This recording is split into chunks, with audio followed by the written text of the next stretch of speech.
ભાવનગર જિલ્લાના મહુવા શહેરમાં રખડતા ઢોરનો મુદ્દો ફરી ચર્ચાનો વિષય બન્યો છે.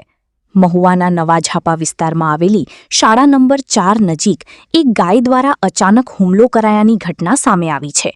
ઘટનાના સીસીટીવી ફૂટેજ પણ સામે આવ્યા હોવાનું જાણવા મળી રહ્યું છે. વિડીયોમાં જોવા મળે છે કે રસ્તા પરથી પસાર થઈ રહેલા એક વ્યક્તિ પર ગાય અચાનક હુમલો કરે છે. ઘટનાના સમયે આસપાસ હાજર સ્થાનિક લોકો તરત જ મદદ માટે દોડી આવ્યા હતા અને મહેનત બાદ વ્યક્તિને સુરક્ષિત બચાવવામાં આવ્યો હતો. સદનસીબે મોટી જાનહાનિ ટળી હોવાનું કહેવાઈ રહ્યું છે. સ્થાનિકોમાં એવી પણ ચર્ચા ચાલી રહી છે કે ગાય અસામાન્ય રીતે આક્રમક વર્તન કરી રહી હતી.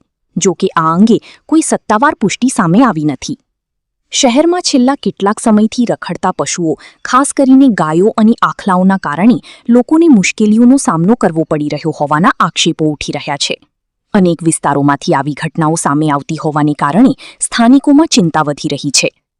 સ્થાનિક લોકોનું કહેવું છે કે મૂંગા પશુઓની સુરક્ષા સાથે સાથે નાગરિકોની સલામતી માટે પણ યોગ્ય વ્યવસ્થા કરવામાં આવે તેવી જરૂર છે.